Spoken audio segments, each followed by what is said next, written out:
चलिए जानते हैं देश और दुनिया की सिलेक्टेड काम की और महत्वपूर्ण 20 बड़ी खबरों को सिर्फ 10 मिनट में। पर अभी तक आपने इस वीडियो को लाइक नहीं किए हैं तो लाइक कर ले, चैनल पे नए हैं तो चैनल को सब्सक्राइब कर ले, साथ में बेल आइकन भी प्रेस कर ले और वीडियो को ज्यादा से ज्यादा शेयर करें। तो चलिए बढ़ते हैं खबरों की ओर।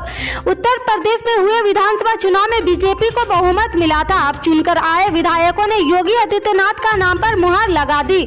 सुरेश खन्ना ने योगी आदित्यनाथ के नाम का प्रस्ताव रखा था। इस मीटिंग में योगी आदित्यनाथ को विधायक दल का नेता चुना गया। जानकारी के अनुसार आज शाम 4 बजे योगी आदित्यनाथ मुख्यमंत्री पद की शपथ लेंगे। दिनेश शर्मा, केशव प्रसाद मौर्य ने भी योगी आदित्यनाथ का नाम का समर्थन किया। हासिल जीत के बाद योगी आदित्यनाथ शपथ ग्रहण समारोह की तैयारियां जोरों पर चल रही। 25 मार्च यानी आज योगी आदित्यनाथ की सरकार का शपथ समारोह लखनऊ के अटल बिहारी वाजपेयी काना स्टेडियम में होगा, जिसमें प्रधानमंत्री नरेंद्र मोदी, कई केंद्रीय मंत्रियों समेत भाजपा शासित राज्यों के मुख्यमंत्रियों के शामिल होने की उम्मीद है। इससे जुड़ी एक बड़ी खबर सामने आ रही। जानकारी के मुताबिक योगी आदित्यनाथ के दूसरे कार्यकाल में भी 2 डिप्टी सीएम होंगे, जबकि इससे पहले खबर थी कि योगी सरकार 2.0 में 4 डिप्टी सीएम हो सकते हैं। लेकिन अब साफ हो गया कि सिर्फ 2 ही डिप्टी सीएम होंगे। इससे साफ हो गया कि नई सरकार में भी पुराने वाला फॉर्मूला बरकरार रहेगा। दिल्ली के मुख्यमंत्री अरविंद केजरीवाल ने नगर निगम का चुनाव टाले जाने का मुद्दा गुरुवार को विधानसभा में उठाया। उपराज्यपाल के अभिभाषण के लिए धन्यवाद प्रस्ताव पर बोलते हुए उन्होंने बीजेपी पर हमला बोला है। उन्होंने कहा कि बीजेपी के लोग कायर हैं, अगर उनमें हिम्मत है तो चुनाव लड़कर दिखाएं। सीएम केजरीवाल ने आगे कहा कि वे कहते हैं कि हम दुनिया की सबसे बड़ी पार्टी है, हम तो दुनिया की सबसे छोटी पार्टी है, फिर भी डर गए आप हमसे। दुनिया की सबसे बड़ी पार्टी एक छोटी पार्टी से डरकर भाग गई। क्या कायर लोग हैं, हिम्मत है तो चुनाव लड़के दिखाओ।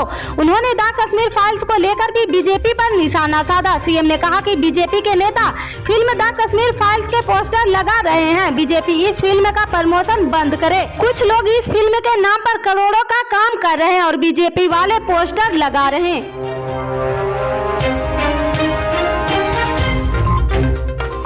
कांग्रेस नेता राहुल गांधी कोरोना काल में मोदी सरकार के नीतियों के खिलाफ खुलकर बोलते रहे। अस्पताल, इलाज, लॉकडाउन से लेकर रोजगार, हर मुद्दे पर राहुल ने केंद्र से सवाल किया। इतना ही नहीं, उन्होंने सरकार को हर बार आगाह भी किया, सलाह भी दिए हैं। राहुल ने एक बार फिर से कोविड पीड़ितों को लेकर मोदी सरकार से सवाल किया। राहुल ने ट्वीट कर पूछा कि क्या कोरोना पीड़ितों का मुफ्त में इलाज करवाया गया है।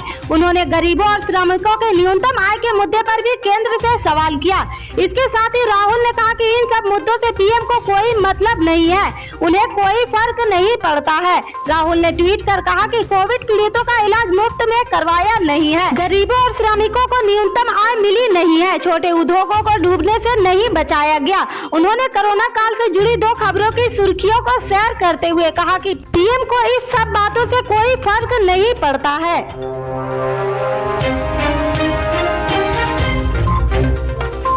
बिहार में सभी दल अपने कुनबे को बढ़ाते हुए अपने वोट बैंक को सहेजने में जुट गए। इसी कड़ी में बिहार के मुख्य विपक्षी पार्टी राष्ट्रीय जनता दल भी पुराने दिग्गज नेताओं को एक छतरी के नीचे लाकर अपने वोट बैंक को उधेड़ करने में जुट गई। पूर्व केंद्रीय मंत्री शरद यादव के बाद आरजेडी ने पूर्व केंद्रीय मंत्री देवेंद्र प्रसाद यादव को अपने पाले में कर लिया। देवेंद्र यादव ने अपने समर्थकों के साथ बुधवार को लोहिया जयंती के मौके पर न केवल आरजेडी का दामन थाम लिया, बल्कि अपनी पार्टी समाजवादी जनता दल डेमोक्रेटिक का विलय भी आरजेडी में कर दिया। इससे पहले शरद यादव भी अपनी पार्टी लोकतांत्रिक जनता दल का विलय आरजेडी में कर चुके हैं। गौरतलब है कि शरद यादव, देवेंद्र प्रसाद यादव ने भी कभी आरजेडी प्रमुख लालू प्रसाद यादव के साथ मिलकर सियासी पारी का आगाज किया था, लेकिन कालांतर में ये अलग हो गए और एक दूसरे के खिलाफ राजनीति भी की है। कहा जा रहा है कि देश और बिहार की वर्तमान सियासत ने फिर से इन सभी लोगों को एक छतरी में आने को विवश कर दिया है।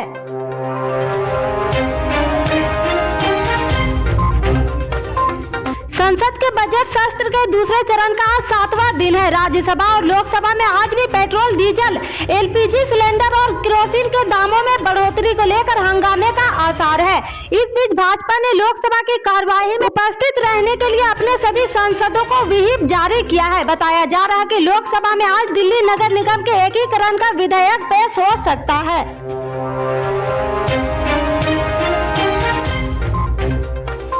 सुप्रीम कोर्ट ने कर्नाटक के हिजाब विवाद को लेकर दायर याचिका पर तुरंत सुनवाई से इनकार कर दिया है। इसके साथ ही शीर्ष कोर्ट ने जल्दी सुनवाई का आग्रह करने वाले वरिष्ठ वकील देवत कामत से कहा कि वह केस को संवेदनशील न बनाए।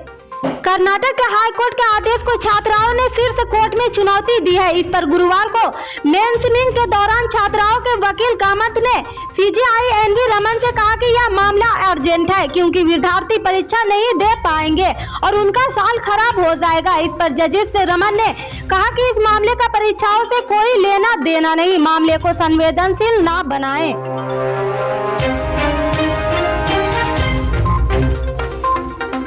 उत्तर प्रदेश विधानसभा में पर्चा जीत के बाद विधान परिषद चुनाव में भी भारतीय जनता पार्टी को बढ़त मिलती दिख रही। दरअसल समाजवादी पार्टी के विधान परिषद कैंडिडेट के पर्चा वापस लेने से भाजपा को कई जगह निर्विरोध मिलना तय हो गई। इस लिस्ट में ताजा नाम बंदा हरिमपुर के कैंडिडेट का जुड़ा है। यही नहीं, इसे सपा प्रमुख अखिलेश यादव के लिए बड़ा झटका माना जा रहा क्योंकि उनके कैंडिडेट भाजपा की रणनीति के आगे सिलेंडर कर रहे हैं। बहरहाल चित्रकूट धाम मंडल से विधानसभा परिषद सीट के भाजपा कैंडिडेट जितेंद्र सिंह सेंगर का निर्विरोध निर्वाचित हुए हैं। बंदा हरिमपुर सीट से समाजवादी पार्टी के कैंडिडेट आनंद त्रिपाठी के साथ एक निर्दलीय ने भी अपना पर्चा वापस ले लिया। वहीं पर्चा वापस लेने वालों की सूची जिला प्रशासन ने कलेक्ट्रेट परिषद में चस्पा कर दिया, जबकि इस जीत के बाद भाजपा के कार्यकर्ताओं में खुशी है। इस सीट के दायरे में बंदा, महोबा, चित्रकूट और हमीरपुर जिले आते हैं।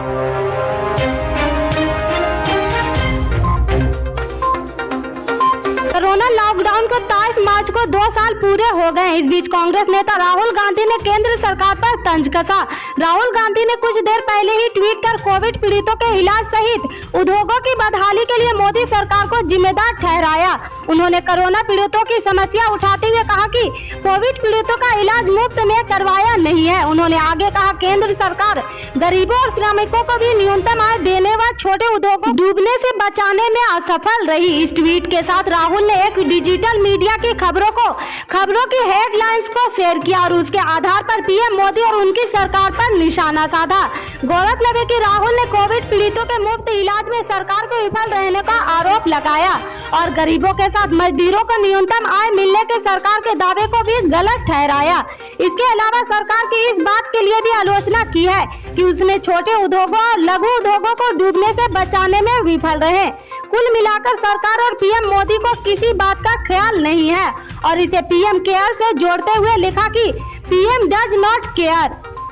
इससे आगे की अपडेट्स को जानने के लिए जुड़े रहें हमारे राइट न्यूज के साथ। मिलते हैं फिर बड़ी खबर में, तब तक के लिए जय हिंद।